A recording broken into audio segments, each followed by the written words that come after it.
Muhterem hanımefendiler, beyefendiler, bugün size çok değerli bir konuşmacıyı takdim ediyorum.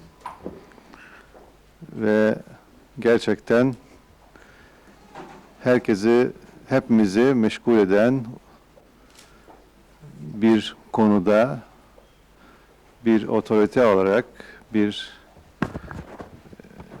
hem akademik bakımdan hem yaşayarak hukuk sahibi olan bir insanı takdim ediyorum. Ve bugünkü konuşma da merkezimizin son günlerde artan İslam-Batı arasındaki münasebetleri değişik yönleriyle inceleyen bir dizi faaliyetlerin yeni bir halkası olarak sunuyorum.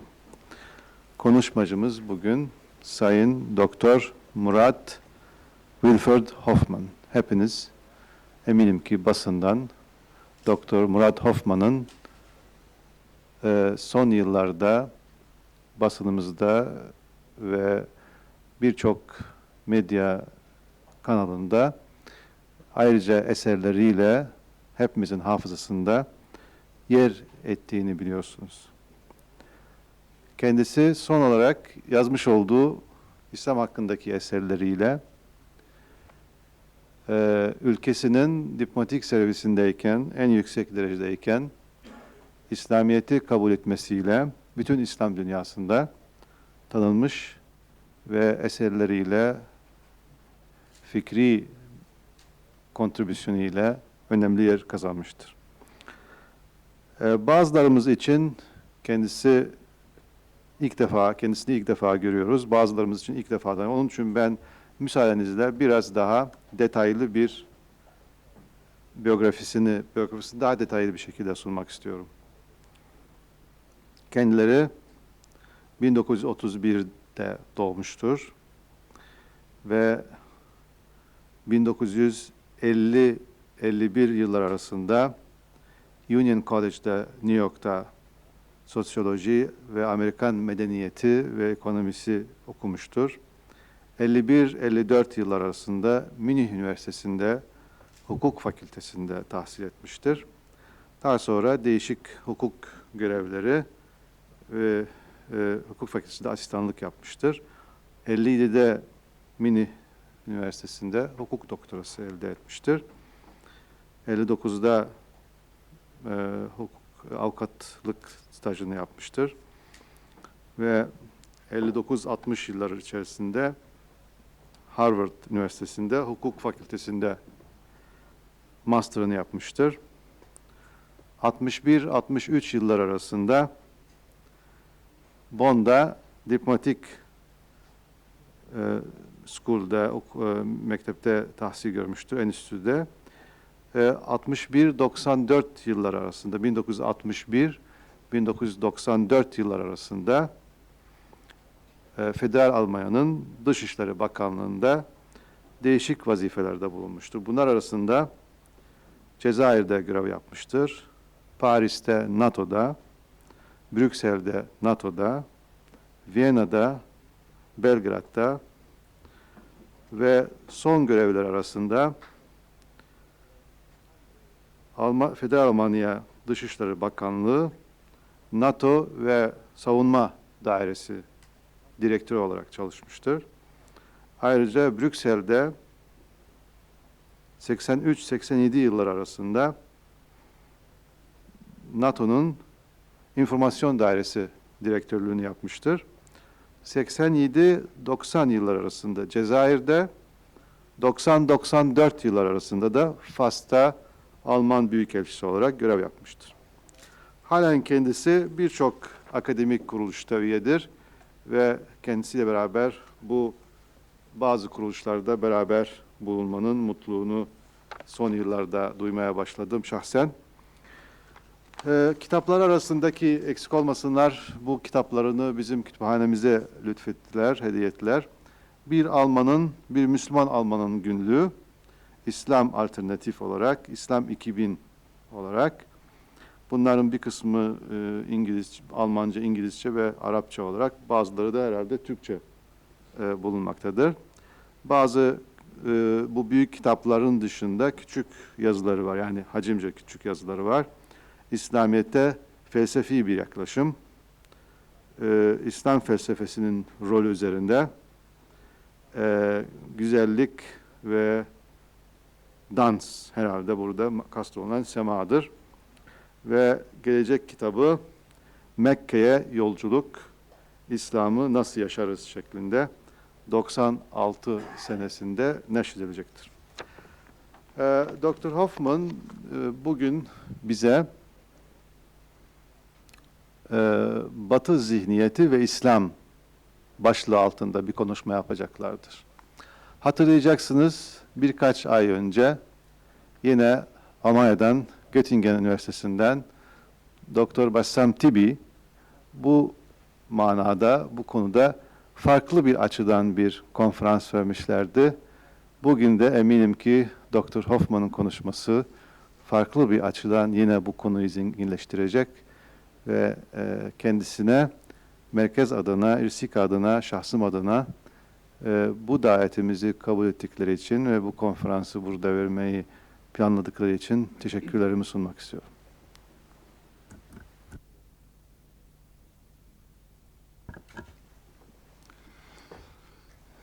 Bismillahirrahmanirrahim.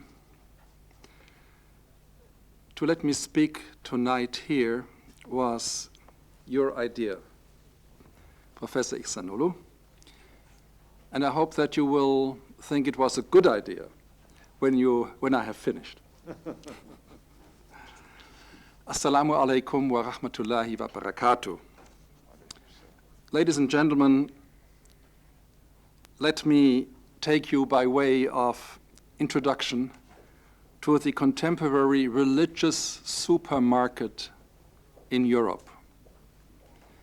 The old continent, formerly nothing but Catholic or Protestant, either Lutheran or Calvinist, nowadays offers something for everybody, from anthroposophy with its popular belief in rebirth, reincarnation, to some rather carnal satanic cults, and to sects which enhance their religion or their religious awareness through drugs, a la Carlos Castañeda. These phenomena of decadence, accompanying the continuous decline of the established churches in Europe, meet with extraordinary tolerance. Boys, their heads shaven, meet the average citizen in the pedestrian zone proselyting for Hare Krishna or adhering to Bhagwan cults. They do not provoke any aggression whatsoever. Even when a movie star like Richard Gere confesses to have converted to Buddhism, there is no question raised. On the contrary, should you, any one of you, decide today to become a shaman in the tradition of the Siberian tribes or the Dakota Indians, you will find only benevolent media interest. The same is true for German women who travel to Çatalhöyük in Anatolia in search of female deities. Or take Jewish religious life, even in its most extreme and fundamental form, it meets with the same positive approach. The Lubavitchers, for instance, in New York or in Jerusalem, practice strict separation of the sexes. Men always wear hats. During Sabbath, all activities cease. And of course, they do not eat pork. And other meat only if the animal has been slaughtered in the ritual way exactly as it is being done in Eyüp Sultan.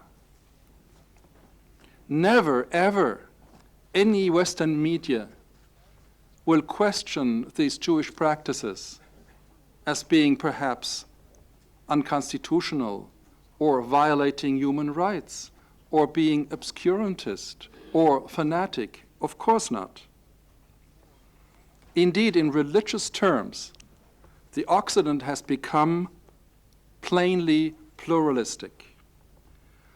The Prussian king, Frederick II the Great, already in the 18th century had to ask for that everybody should be allowed to seek salvation in his own way. Today, his advice is heeded in Europe. You can be a neo-Marxist or a neo-Thomist. You can be a non-denominational mystic.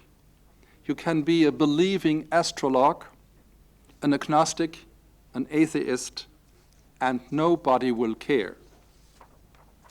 Only one thing you should not be: a Muslim.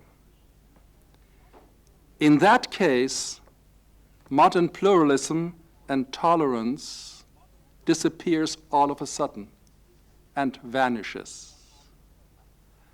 Habits and practices which are easily accepted from others in case of a Muslim are immediately condemned as fanatic, primitive, unconstitutional, backward. In the case of a Che Guevara, a beard is progressive. If a Muslim wears the same beard, he has problems with the customs control and is treated as a potential terrorist. No Christian would have on his wall a picture of Maria, Mariam, without her hair covered.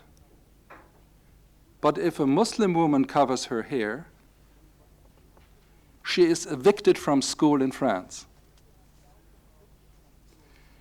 If you have doubts about this situation, try to build a mosque in France or in Germany. Unless you are unusually lucky, you will have to seize the courts of justice for each and every step of the administrative process. In the end, after 8 or 10 years, you will probably win the permission to build your mosque somewhere behind the tracks or near the slaughterhouse. And there will be a wrangling with the authorities over every meter of the minaret planned by you. You will hear that cement factories, yes, and gas kettles, yes, they fit beautifully into the European landscape, but not a minaret.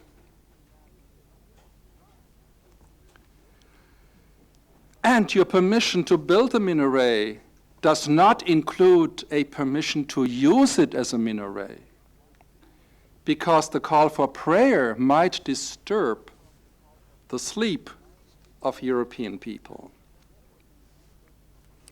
It has therefore been suggested by some joker in the Netherlands that perhaps the muezzins in Europe, imitating church bells, should call to prayer by shouting bim bam, bim bam.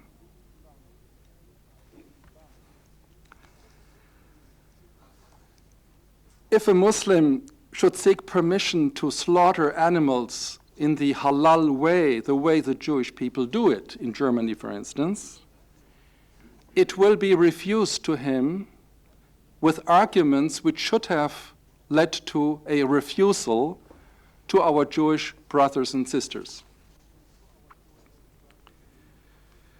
If you need any further confirmation of this disquieting situation, watch how Western media report on terrorism and belligerence.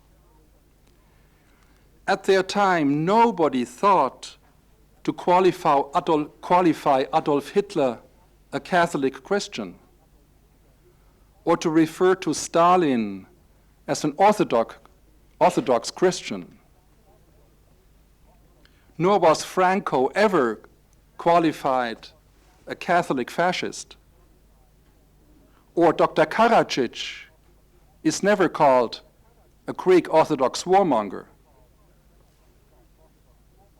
If, however, anybody in the Muslim world reaches for a weapon, he will be labeled a fanatic Muslim, even if he is a Palestinian Christian or a Baathist atheist. Have you ever heard that Nagasaki and Hiroshima have been destroyed by a Christian bomb? Of course not.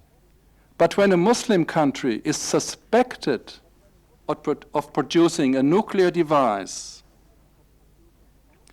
the media speak immediately of the Islamic bomb. Indeed, certain derogatory adjectives like fanatic and obscurantist, the media seem to have reserved for Muslims.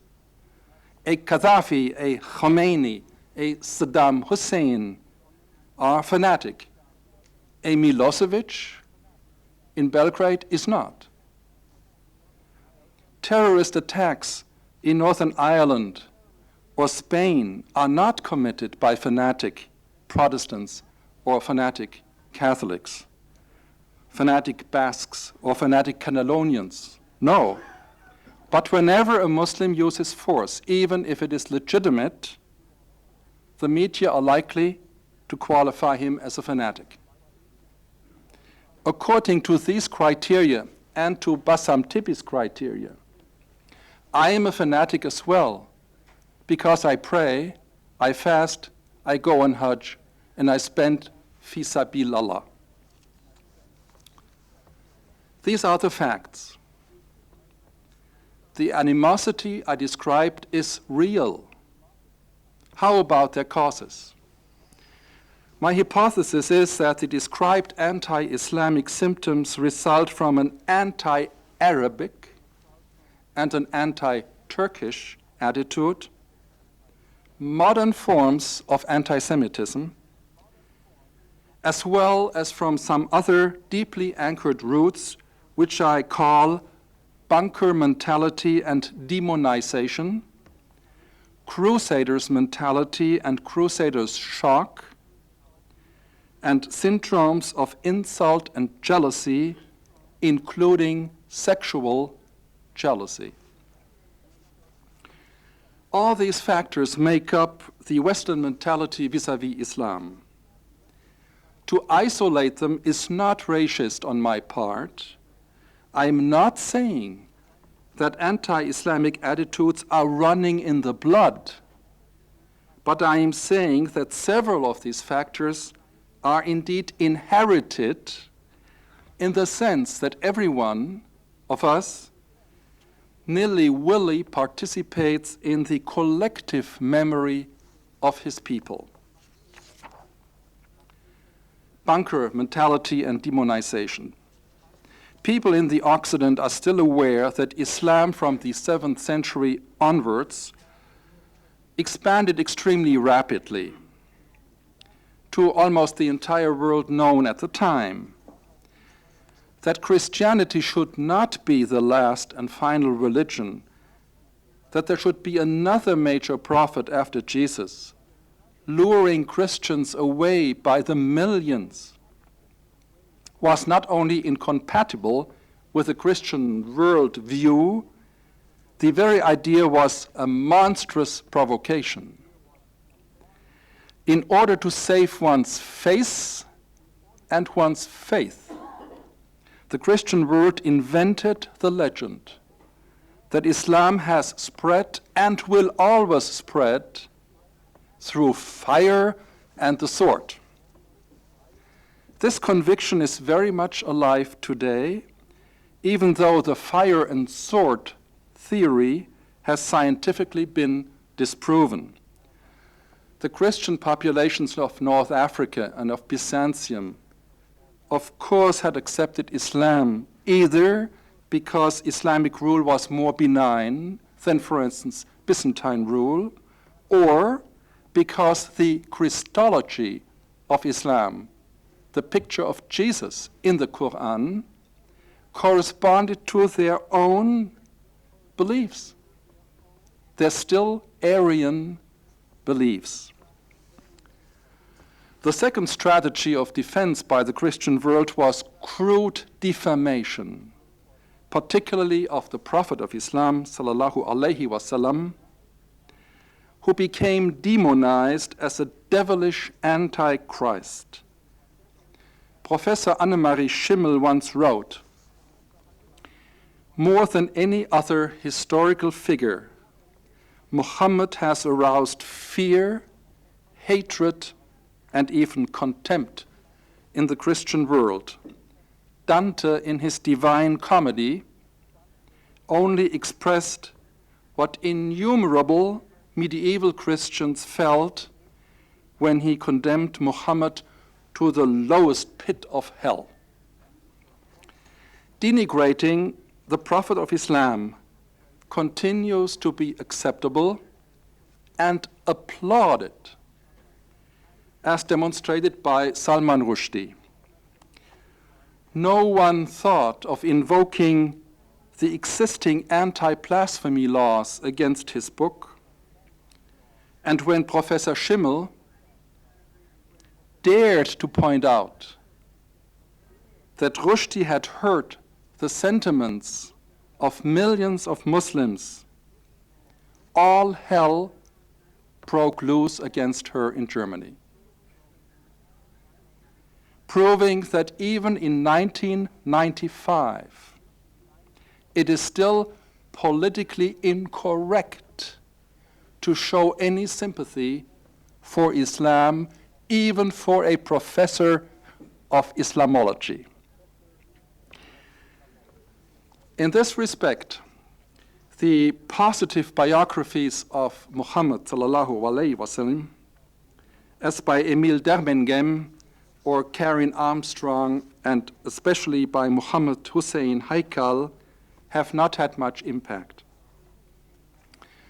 Professor Hans Küng likes to point out even the Catholic Church, which one generation ago already, during the Second Vatican Council, accepted Islam as a way to salvation, has not yet gotten around to accept that Muhammad, our prophet, is a guide on that way to salvation, sallallahu alaihi wasallam. I come to the Crusades.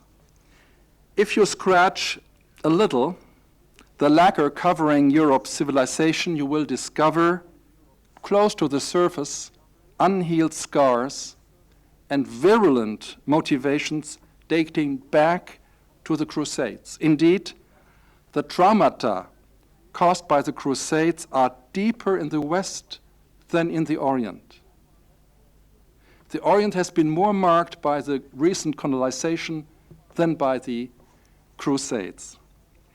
One trauma resulted from the shock the Crusaders received when realizing that the supposedly barbaric and heathen Muslims were more developed, more civilized, and more advanced in natural sciences than they. Indeed, the wisdom, chivalry, honesty, tolerance, generosity, and spirituality of the great Kurdish military leader Salah ad-Din has become legendary in the West. In addition, many crusaders had discredited themselves through their cruelty and avarice. The sack of Constantinople in 1205 was their greatest feat and left deep scars, a lingering bad conscience, and nagging doubts about their own superiority. Nevertheless, the impetus and rhetoric of the Crusades has been kept alive to this day. The expulsion of the Muslims and Jews from Andalusia after 1492, an early case of religious cleansing. Karadzic and Milosevic were not the first ones. It was the Spanish. Religious cleansing. This was a continuation of the Crusades, and so was the foolish attempt of the young Portuguese king Sebastião to re-Christianize North Africa in the 16th century. Western imperialist colonialism, too, was it not crusading? Now at a global scale? Didn't the White Fathers come with a second boat, if not with the first one? Did the French not line the coast of North Africa with large cathedrals called and dedicated to Notre Dame d'Afrique? Even though it is nigh incredible that the Greek king as well saw himself a crusader when disembarking with his army at Smyrna in 1920. Why else did he choose to touch land at the very point outside the harbor of Izmir, where King Richard I, Lionheart, had first set foot on Anatolian ground in 1190 of the First Crusade? This crusader's mentality is wide awake and explains the cultural imperialism of a Francis Fukuyama and a Samuel Huntington even today. Their idea that the Muslim world will, sooner or later, either disappear or become fully marginalized can be traced back to European thinking since the age of reasoning. In my high school, lycée days, we were still aware of what Europe owed to previous civilizations like Greece and Rome. All this, including memories of the glories of Muslim Andalusia, has faded away. From the 18th century on, European man, in his arrogance, convinced himself that he is the measure of everything, and that his supreme reasoning will assure him the highest possible peak of peace, welfare, and happiness ever achieved in human history. It is amazing, after two savage world wars, after Holocaust and atomic warfare and Stalinism, the Western mentality has not been affected and still believes in its inborn superiority. Western man has fully convinced himself that his civilization, called the project of modernity, that Bassam Tipi likes so much, better called the American way of life or Coca-Colaization, is the best, the ultimate, that his international law, his code of human rights, his economic system, his scientific approach, and his philosophy a la Ludwig Wittgenstein, condemning all metaphysics, are seen as essential ingredients of an emerging world culture made in USA, made in Europe. It is not far-fetched to consider the Western civilization as an obligatory model for the rest of the world, because many in Asia, in Africa, in South America, and in Istanbul as well, not to speak of the rest of the Islamic world, are frantically trying to copy the Western lifestyle, eating habits, fashion, male and female ideals of beauty, the management of leisure, sexual manners, architecture, music, you name it, all tend to verge on the Western model. Part and parcel of this trend towards uniformity is the marginalization of religious aspects from public life. Religion is replaced by a pervasive crass materialism, serving as a pseudo-ideology. Making religion a private affair is the first step towards eliminating it altogether. Shall I say that again?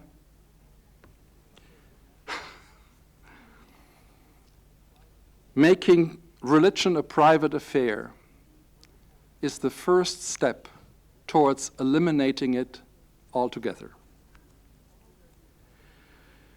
Already the typical Western man and woman have no antenna anymore for religious phenomena. They see their own religions melting away. So quite naturally they believe that Islam as well is destined to disappear and have no qualms at all when helping to spread this process. In spite of the fact that several Nobel Prize-winning natural scientists in the West are deeply religious people nowadays, intelligence and religiousness are still seen as incompatible. The implication is that a Muslim is quite naturally suspected of being not so bright. Against this background, Islam refusing to disappear and even resurging is a provocation, is an insult.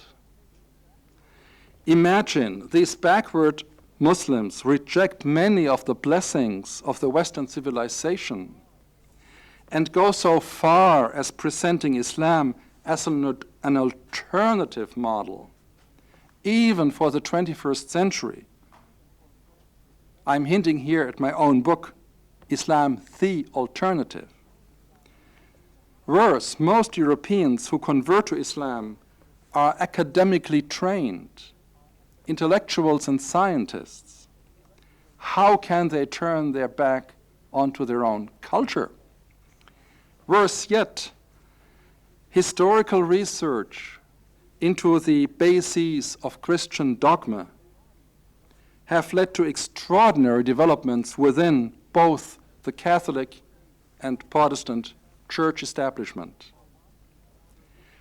For one, it is now established that in contrast to the unquestionable authenticity of the Quran, most parts of the New Testament are unreliable sources, to say the least, with interpolations of much later date and with authors unknown.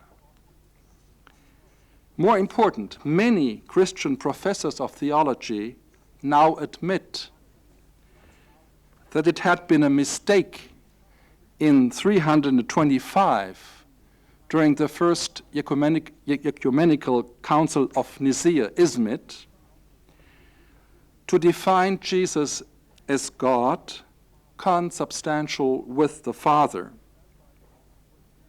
And that, by the way, under the chairmanship of a heathen emperor called Constantine. For one,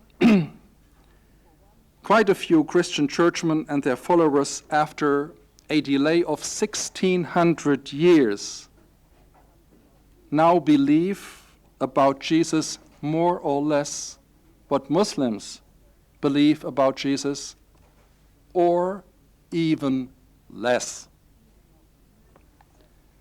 Now, can you imagine what happens to one's mind if one realizes that the people whom you have fought theologically and politically have been right, after all along, it's devastating. In the context of hidden Western jealousies, sexual jealousy is a very real phenomenon. I wouldn't dare to say it had not Professor Edward Said, in his famous book on Orientalism, proven that for Western man, the Orient is the continent of Kama Sutra, of the Eastern culture of love, of eroticism. Indeed, Edward Said has revealed to which extent the Occidental image of the Orient as being lascivious, sexually licentious, indulging at polygamy at will, is but a projection of suppressed Occidental wishes and erotic dreams. Into this projection fits the Western image of Muhammad as a sex maniac, a deformation propagated through all ages, including ours now. The less said about this, the better, but do not overlook the implications of this mental state of affairs. There is a more genuine and valid background to the Western yearning for things Oriental.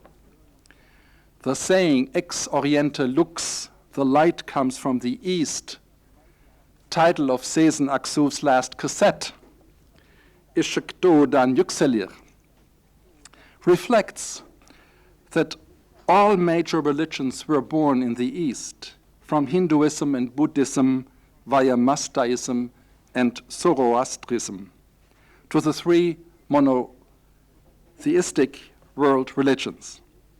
Also, up to this day, the Orient has preserved a quality of life not yet fully dependent on the quantity of things. Up to this day, human relations in the East, including Turkey and including Istanbul, have remained cordial, while cooling more and more in the Occident. I'm coming to anti-Arabism. It is a significant fact that the average European views Islam as an Arabic religion, even though Arabs are only a minority among Muslims. As a result, all prejudices against Arabs, and there are plenty of them, are being projected on to Muslims at large. In order to know how this prejudice is composed, you should watch films made in Hollywood playing in the Arab world. Invariably, Arabs are shown as lazy cowards, always good for a stab in the back, stupidly naive, fanatic, and oversexed. You see Arab sheikhs surrounded by topless women reposing near their oil well, a contemptuous picture yet feeding on hidden desires of the Western viewer. Whenever Islam enters such films concretely, it is portrayed as a religion for simpletons, without any spirituality. Prayer is performed as a physical exercise, Ramadan as a time for nightly orgies, and pilgrimage as an absurd heathen custom. Alas, this form of anti-Arabic anti-Semitism is not at all taboo in Europe and the United States. Yes, we did have personalities like Johann Wolfgang von Goethe, who with much sympathy made an effort to know more about Islam. But on the whole, many of the Western Orientalists and Islamologues until recently seem to have studied their own subject, Islam, with disdain. and as a weapon to be used in the interest of colonialism. The anxiety about Turks is also something which affects Islam in its position in Europe. In the Middle Ages, Europeans did not associate Islam as much with Arabs as they did with Turks in Europe. Some of the earliest translations of the Quran into European languages presented it as complete Turkish code of law or as the Turkish Bible. You know better than I that the Ottoman sultans had a habit of about every second year making a campaign against the German Empire in Central Europe. They never occupied Vienna, but their light cavalry, the Akıncı, made it into Bavaria. In short, until 250 years ago, the Turkish threat was a constant European reality. To know this is important, because today Turkish workers do not arrive at the Austrian border with scimitars, bows and arrows, but perhaps with a visa and a working permit. But with that, they arrive all the way to Berlin. And in such numbers that simple-minded people in Germany and the Benelux countries start worrying whether they can live their traditional lives without learning Turkish. No wonder that their reactions are emotional, in particular against people who don't drink alcohol.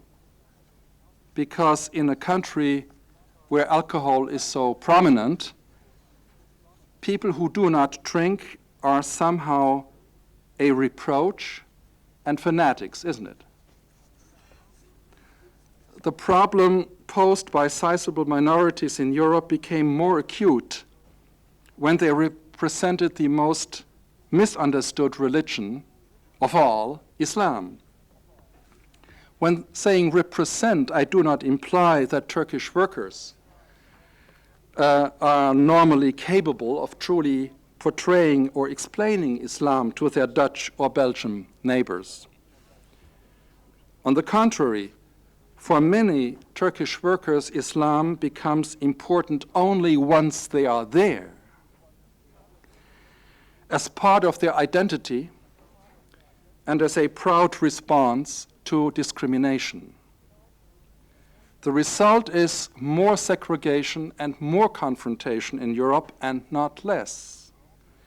Indeed, we have to admit soberly that the possibility of Europeans to live near Muslims rather than only to read about them or to meet them in Agadir or Antalya has not eliminated existing prejudices against Islam. Frequently, it even increased them. The growing Islamic awareness and activity of foreign workers in Europe and their virtual re-Islamization there has not only made integration more elusive, it has probably helped to convince many Europeans by now that these strange foreigners are so strange because they are Muslims. The so-called man in the street, I'm afraid, now holds the view that these Moroccans and Algerians and Tunisians and Turks do not quite fit into Europe. People in government will never say that. But can you be sure that they are not thinking that way? In terms of real integration, Europeans have not been very helpful when, like Professor Basamtipi too, appealing to the immigrant Muslim population in England, France, and Germany to become what they call modern Muslims, or to develop a Euro-Islam, which means, in my definition, very little Islam and very much Europe. Some German party functionaries have even presented Turkish Alevi as a model to the Sunni Muslims. Indeed, people who do not build mosques, do not pray, do not fast during working hours, do not go on pilgrimage, do not cover their hair, and drink alcohol and eat pork, such Muslims do not pose any problems for integration. Needless to say, that it is not helpful for peace between the Turkish community in Germany if Alevis are played off as models to other Muslims. The media have made matters worse by implying that the upsurge and re-emergence of Islam, its revivification, was basically directed against Europe. Even at NATO headquarters, statements were made to the effect that after the demise of the Soviet Union, the Atlantic Alliance had now to prepare for a possible military North-South conflict. As a result, Europeans feel almost personally threatened whenever Islamic movements, be it in Algeria or in Egypt, or in Tunisia or in Jordania, challenge the legitimacy of their own governments. They fail to realize, and that is really tragic, that Muslim youth almost everywhere are requesting the establishment of Islamic democracies, the accent being on both Islamic and democracy, in spite of occasional anti-Western rhetoric.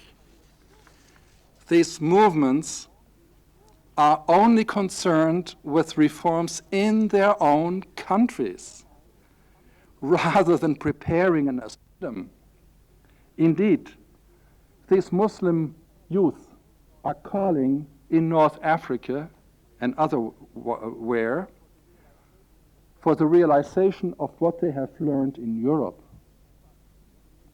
But the anti-Western rhetoric will become louder when young Muslims in the Muslim world realize that Greenpeace and Amnesty International seem to be more concerned with saving whales and rescuing prisoners in China than with aiding Bosnian Muslims or helping political prisoners in Muslim countries.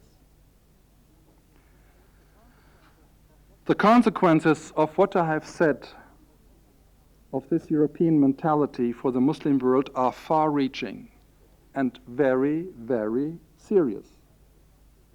As the conflict in Bosnia proves, where an anti-Muslim mentality exists, anti-Muslim propaganda can lead to religious warfare, even at the end of the 20th century. The Serbian aggressors are not called Christians, but the victims are called Muslims. And they are persecuted of it, and for no other ethnic, linguistic, or historical reason. One may argue that the inactivity of the West during 3 cruel years, standing on the sidelines with humanitarian aid while massacres occurred, had nothing to do with religious prejudice.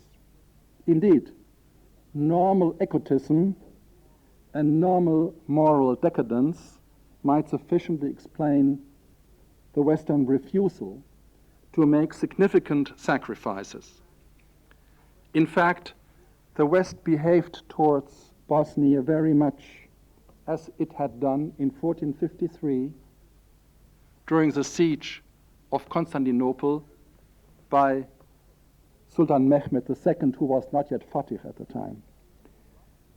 As Stephen Runciman has very well described, the Vatican, Venice, France, and England at that time virtually justified their inaction the way NATO countries justified their inaction nowadays vis-à Bosnia. But let us not fool ourselves. Even in 1453, the decisive argument against helping Constantinople was religious. Because, as seen from Rome, the Greek Orthodox Byzantine Church was heretic and stubbornly refusing to reunite with Rome. People deserving hell, therefore, should one help them at great expense from the Turkish rule? I submit that in Bosnia as well, the negative European attitude towards Islam has played a major role. Can you imagine the reaction of NATO and the big powers if the Serbs had been Muslims and had done whatever they have done, and their victims, the Bosnians, had been Catholic? Can there be any doubt that the West would have decisively intervened from the outset in the name of human rights and the European humanitarian heritage? Can anyone imagine that the West would have imposed an arms embargo against a defenseless Christian population threatened with annihilation at the hands of Muslims? It is unimaginable. So let us not be fooled also by the NATO bombardment of Serbian positions in September. The West did not act out of concern for Muslims, but out of exasperation with the Serbs, people who even refused to accept a Western deal drafted in their favor. At any rate, during the last 3 years, Western leadership disregarded each and every lesson learned during the yearly crisis management exercises of NATO. They threatened too late, with too much warning time, constantly signaling to the other side that they didn't really mean it. The politicians in question cannot be suspected of being incapable. Thus, the conclusion is inescapable. They never wanted to interfere because the victims were not Christians, but Muslims. 1453, Constantinople. 1993, Sarajevo. What else is in store for the Muslims as a result of the negative European attitude towards Islam? It guides the European attitude towards the struggle in Algeria. It colors the European response towards Chechnya. In the European Parliament, it might decisively intervene in the vote for the admission of Turkey to the customs union. And it dominates Western, particularly American, Near and Middle Eastern policy. This is so crucial that something has to be done about the situation. But what? Confrontation between Europe and the Muslim world around the Mediterranean would be disastrous and must be avoided at all costs. What then? Are the Muslims to emigrate from Europe, all 16 million or so, in a new hijra? Where to? That is no solution either. There is only one reasonable reaction to what I have displayed. We all, because we are all concerned, must make a personal effort gradually to reshape the Western attitude towards Islam. This is, of course, easier said than done. It presupposes, among others, on the Islamic side, that the Muslims live like real Muslims, in a way, that is, which makes the spirituality, the tolerance, and the other virtues of their faith manifest. And both sides must seize on every opportunity for serious and honest dialogue, particularly between political parties, the media, universities, and the religious establishments.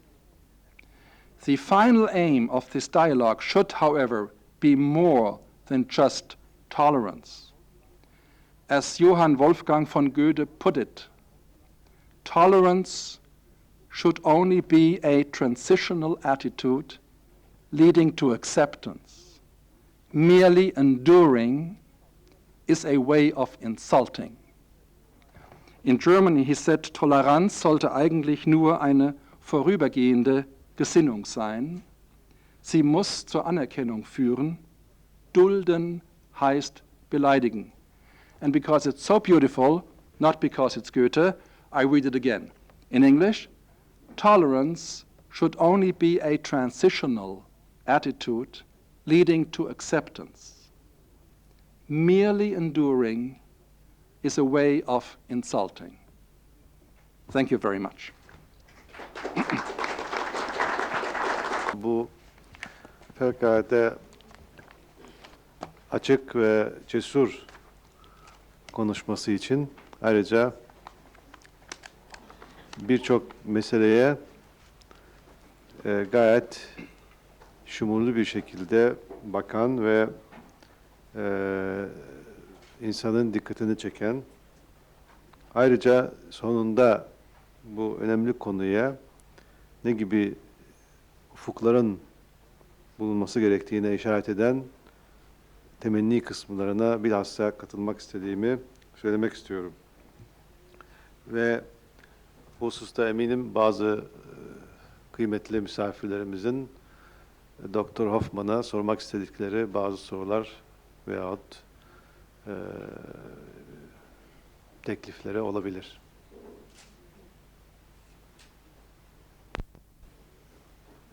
Şimdi şurada Müslümanların, gerek yerli Müslümanların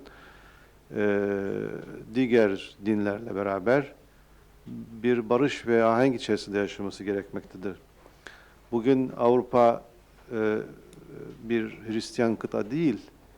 Burada Avrupa'da İslam dünyasından hicret eden Türkler, Kuzey Afrikalılar, Güney Asyalıların dışında Arnavutlar, Pomaklar, Boşnaklar vesaire vesaire yerli Müslümanlar var. Yani Türkler yeri tartışmalı olabilir ama Balkan Müslümanları bunlar yerli Avrupalılardır. Binaenaleyh o Avrupa kıtasında bunlar öz toprakta öz insanlarıdır.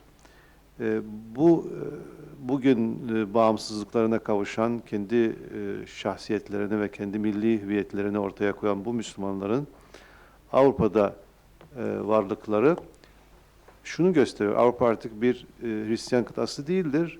Hristiyanların belki birinci din sahibi olarak bulundukları bir kıtada ama bunun arkasında ikinci grup olarak Müslümanlar bulunmaktadır. İkinci faktör tabii büyük sayıda değişik İslam dünyasının değişik coğrafyasından giden Müslümanlar vardır. Ve ayrıca bugün aramızda gördüğümüz çok değerli konuşmacı gibi bizzat Batı ülkelerinde İslamiyet'i kabul etmiş olan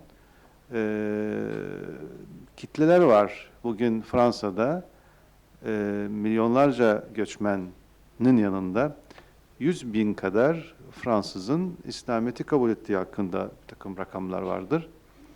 Demek ki İslamiyet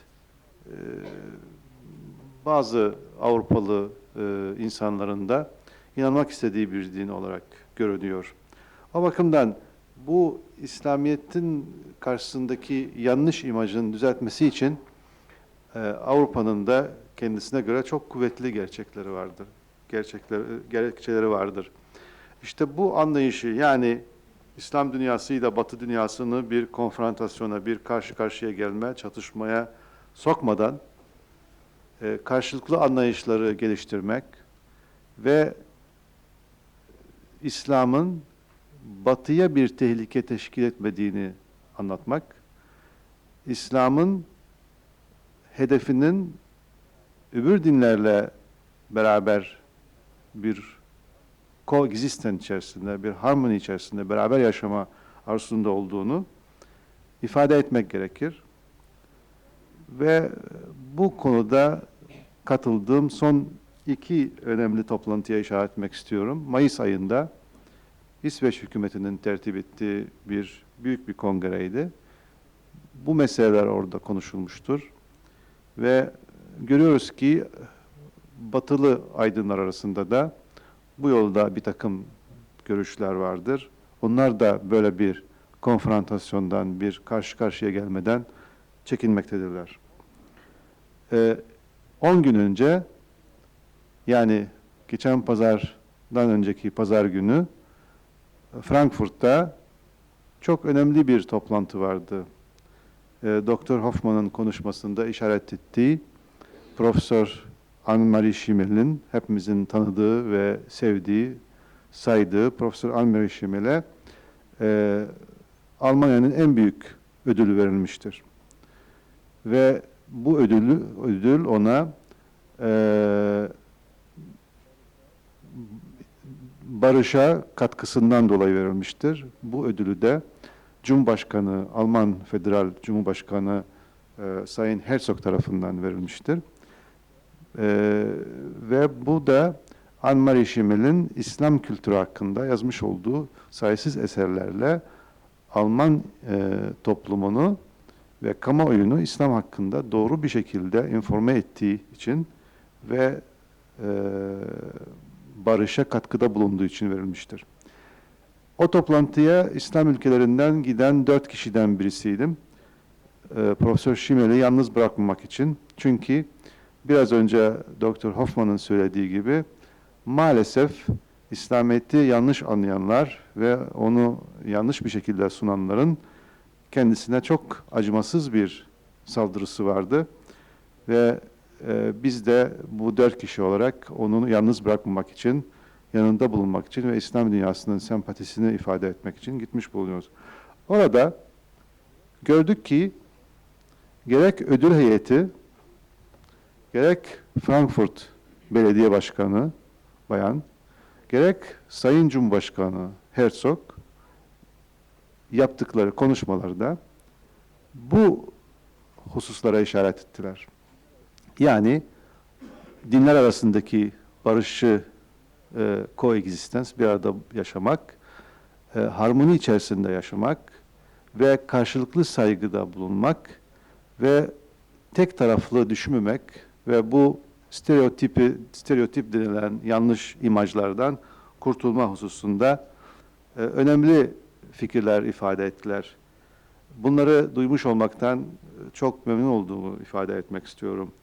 Ve eminim ki Dr. Hoffman'ın konuşmasının sonunda söylediği gibi batılı İslam'a karşı batılı tavrın yeniden şekillenmesi meselesinde hepimize vazifeler düşmektedir. Yani batıdaki bu yanlış anlamaların bazıları bilgisizliğe dayanmaktadır, bazıları kötü niyete dayanmaktadır. Şüphesiz ki bilgisizliğe dayananların bilgiyle düzeltilmesi, kötü niyetle dayananların da iyi niyetle karşılanması ve bu kötü niyetin oradan dürüst bir diyalog kurulmalıdır. Karşılıklı saygıya dayalı bir diyaloğa ihtiyaç vardır. Birbirini reddeden, inkar eden veyahut küçümseyen diyalog değil, birbirine saygıyla bakan diyalog ihtiyaç vardır. Ben bu notları söylerken eminim ki birçoğunuzun aklından geçenleri ifade ettim ve hepinize bu toplantıya katılmanızdan dolayı teşekkür etmek istiyorum. Soru var mı efendim? Can you introduce yourself, please? Not very well. So I would like to ask you a question. I'm a professor of atomic physics and I teach modern physics now. And when I go to my class, I give a historical perspective to students. When you look at this development of science, you have to go to 1865 and up to 1932, you see a done. That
when one talks about the contribution of Islam to atomic science, one should remind people that even the Asharite philosophers had already an atomic theory in the 9th century, al-Mara for the atom. But we should not be apologetic. It is true that the Islamic world has gone downhill ever since the 15th century, mainly for two reasons. One, a physical one. So almost simultaneously within a generation, both centers of learning in the Islamic world, Baghdad and Cordoba, fell. One to the Christian kings, the others to the Mongols. And the Islamic world has never recovered from these tragedies. The second reason is an interior one. Alas, by the 15th century, the notion of taqlid has become pervasive, being the idea that all that is necessary for a Muslim to know is already known, because all that really counts is what you need to know to go to the akhirah, to heaven. And secondly, that every generation closer to the Prophet, closer to the source, understood Islam better. This, of course, meant that what was called the door to interpretation, al-bab, al-ijtihad, was closed, and people from there on only commented on knowledge already gathered before. This was so tragic because, as compared to the Christian church, there had never been any attack from the side of a church against science in Islam. The Quran is the only holy book known in which constantly an appeal is being made to observe nature, to think, to reflect. At any rate, when the West colonized the Islamic world, this already was a result of this decadence which had led to inferiority in the sciences and therefore also in the military sciences. And therefore, what is most needed in the Islamic world today is indeed education. And education means that in all Muslim countries, this overestimation of adab, of the liberal arts, must cease to a more balanced appreciation of natural sciences as well. If you look at how many people graduate with Arabic literature as compared to atomic sciences in Morocco or Algeria or Tunisia, you will see it is tragic. And these people who have learned the liberal arts, meaning grammar and history and Arabic language and Arabic and sirah of the Prophet and hadith, they are making better careers because in society their prestige is still higher than the prestige of somebody who dirties his hands as an architect. In this context, it is particularly necessary in the Islamic world that researchers stop only quoting from literature they have gathered. I'm calling this the kala, kala, kala symptom. He said, he said, he said, he said. I have read doctoral theses submitted successfully to the University of Algiers. Several hundred pages, up to 1,000 pages, without one single new thought. Nothing but compilation of erudition. It is therefore the scientific spirit that begins with skepticism, that European and American Muslims have to reteach to Islam, and therefore I think that the great impetus on a rejuvenation of Islam and its scientists will come from the West and not from inside the Islamic world in the future. And this, I think, answers all your questions. Ben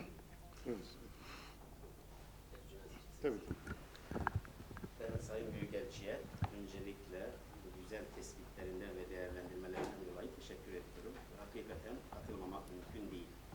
Ancak burada sormak istediğim birbiri ardı sıra gelecek 3 soru var.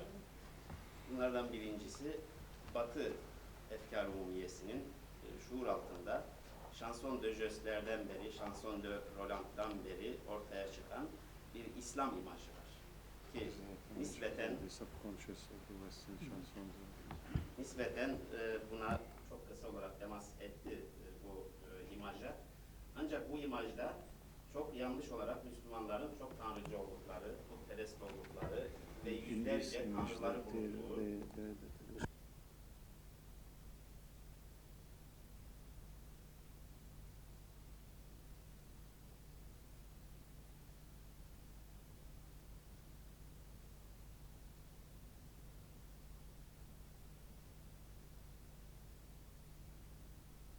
bu konuda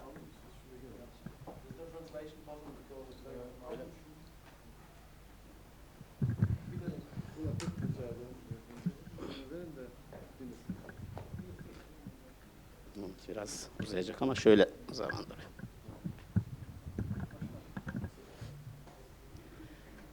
Sayın Büyükelçi'ye bu güzel ve değerli tespitlerinden dolayı evvela teşekkürlerimi arz ediyorum. Bu önemli konuda Batı efkar umumiyesini oluşturan toplumsal şuur altının aşağı yukarı 9. ve 10. yüzyıllardan beri oluştuğunu ve bu oluşumun devam ettiğini görüyoruz. Özellikle sayıları 200 civarında olan şanson de jestlerle ve bunların başında da Roland'ın destanı, şanson de Roland ile Avrupa'da bir İslam imajı çizilmiştir. bu çizilen İslam imajında Müslümanlar çok tanrıcı, putperest, hatta bazen de boynuzlu canavarlar şeklinde tasvir edilmiştir. Bu tasvirin neticesinde Avrupa'da bildiğimiz kadarıyla İslam'a karşı olan tavır belirmiştir. Şimdi bu tavır içerisinde bugün de hala okullarda okutulan bu destanların etkisi ne olur, ne olabilir? Bir. Buna bağlı olarak Avrupa'da özellikle 2. Frederick'in değerlendirmeleri var ki 2. Frederick ile Melik el-Kamil arasında cereyan eden ve özellikle Haçlı Savaşlarına karşı olan, hatta İslami değerleri özümsenmeye yönelik bir takım atılımları vardı 2. Frederick'in. 2. Frederick'in tavrını da nazar itibara alacak olursak ve buna bağlı olarak esas konuma geliyorum. Bugün biz bir ortak dünyada yaşıyoruz. Kendimizi bu dünyadan soyutlama imkanımız yok. Bu dünyada ortaklaşa bir takım değerlere de sahip çıkmak zorundayız.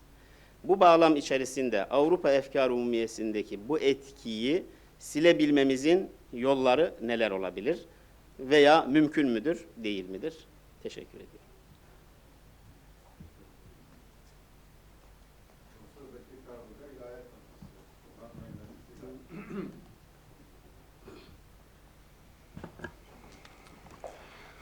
That is the $100,000 question.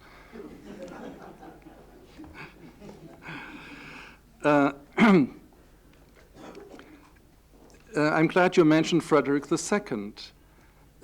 One can pick and choose and find many places and cases of successful dialogue all through the centuries.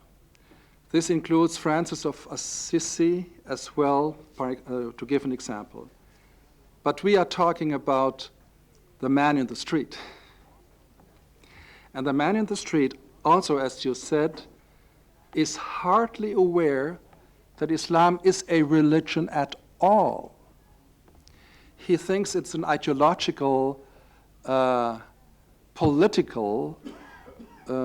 a political ideology.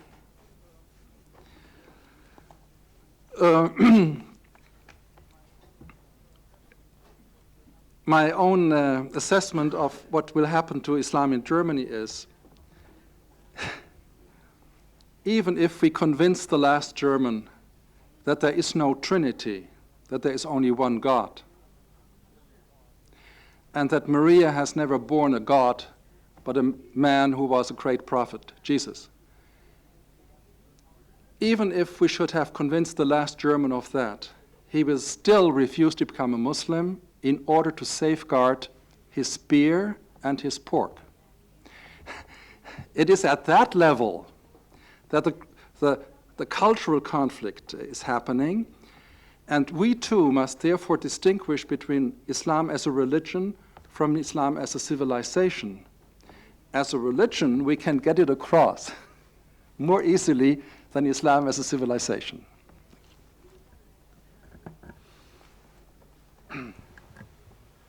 Başka soru var mı efendim? Buyurun. Buyurun. Şunu almış.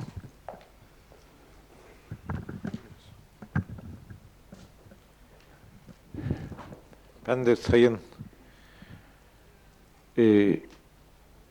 Hoffman'a bu konuşması için Sayın Konuşmacı'ya çok teşekkür ediyorum. Katılmadığım tek bir cümlesi olmadı konuşması boyunca. Çünkü Batı'da benim de acısını çektiğim, orada karşılaştığım ön yargıların kendisi tarafından çok güzel bir şekilde özetlendiğini ve sahiplerinin açıklandığını gördüm. Yalnız Bekir Bey'e cevap verirlerken söyledikleri şeylerden ben şu sonucu çıkartıyorum. Murat Hoffman Bey sonradan İslam'ı kabul ettiğine göre, bizim gibi doğumdan bulmadığına göre bizim aramızdaki, Müslümanlar arasındaki bazı ön yargıları da aşmış olması, onlara da önem vermemiş olması lazım. Acaba bunda yanılıyor muyum, yoksa onları da mı aştı, aşarak mı gerçek İslam'ı kabul etti? Öyle tahmin ediyorum. Bir de size bir teşekkürüm var. Annemarie Schimmel, Profesör Schimmel'i böyle yalnız bırakmamanız, gidip orada yanında bulunduğumuzu hissettirmeniz tabii teşekkür gerektiren bir şey ve mümkünse acaba onu da İrtika'ya bu sene davet ederek burada bir konuşma yapması sağlanabilir mi? Çok teşekkür ederim.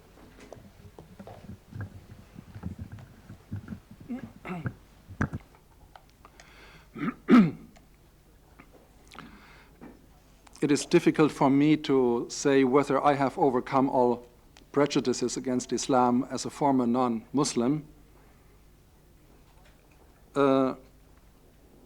One thing is clear, that when Islam spread, it spread first to Persia and to Egypt, and then to North Africa, to Spain, and into India. And each time it absorbed, wherever it was, local customs, local color. Nobody today doubts that a Persian or a Turk or a Moroccan is, so to speak, a natural Muslim, even while they wear different headgear, eat different food, speak different languages, and have different customs, like the mevlud here, which is an un-Islamic custom, as you know. Why not accept, too, that one day there will be not a German Islam, but Islam with a German coloring and with a Spanish coloring and an American coloring? This will enrich Islam. We are not looking for uniformity in the essence of it, but we profit from the cultural enrichment by including different cultures as they are being Islamized.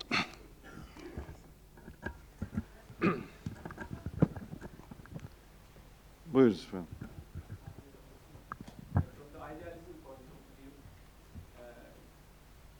there seems no problem. Christianity and the modern world can manage to do it. But do you see the governments, the Muslim governments, passing towards Europe, towards the civilians? Their education programs or anything? Did you have any opportunity to?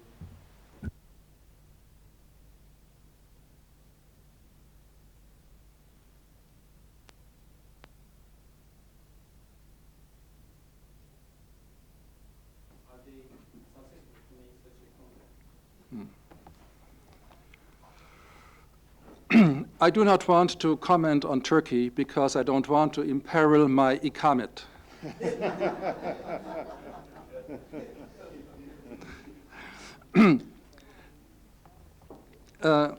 As far as the Arab world is concerned, That will affect my visas.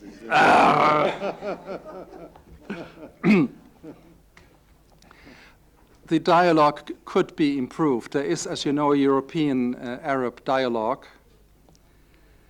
And the problem there is that, as you all know, most colonized countries, after being decolonized, experimented first with socialism, except Morocco, and then with other European imports, and usually failed.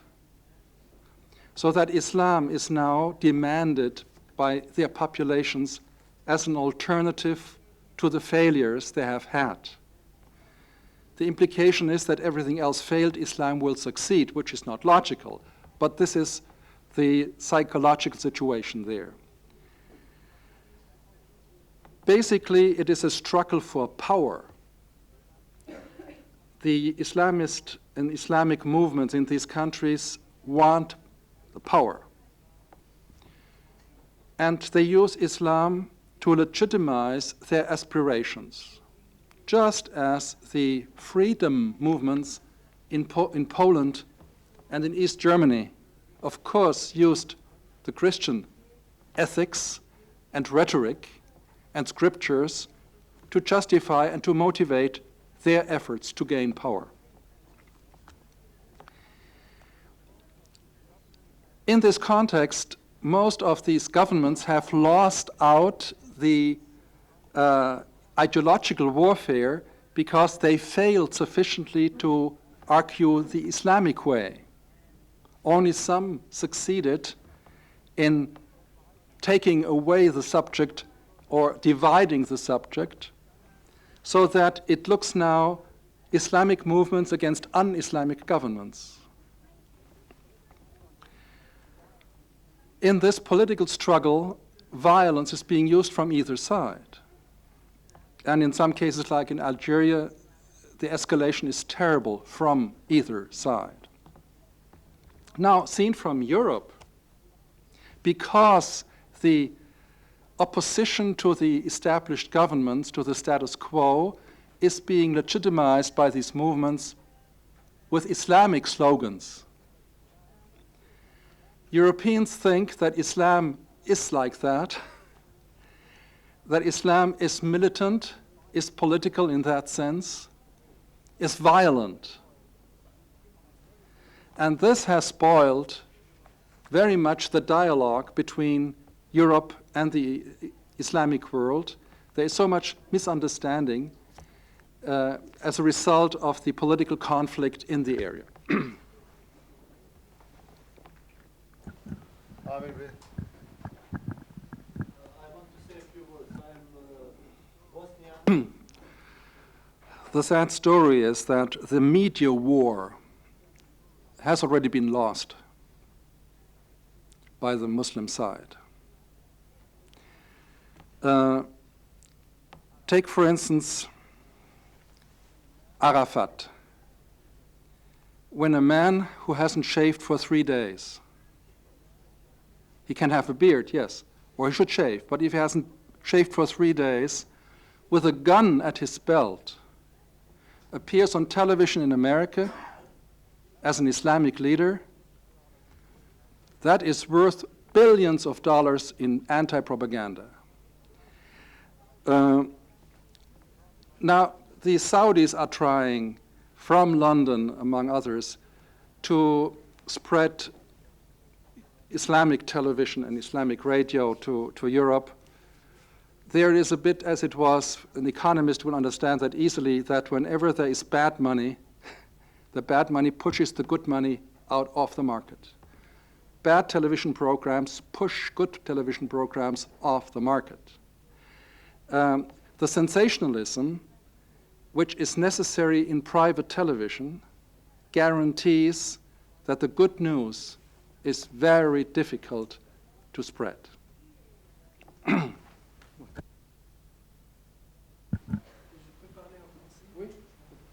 Summary of the question. I was asked what the image of the Islam in Africa is in Europe. The truth is that the average European does not know that Africans are Muslim. They think that European colonization has been totally successful and have no idea that Islam is the only growing religion in Africa and the majority religion in Africa. Personally, I must say to you, because you are a black African Muslim, I have not met during Hajj any more pious Muslims than my fellow Hujjaj from Senegal.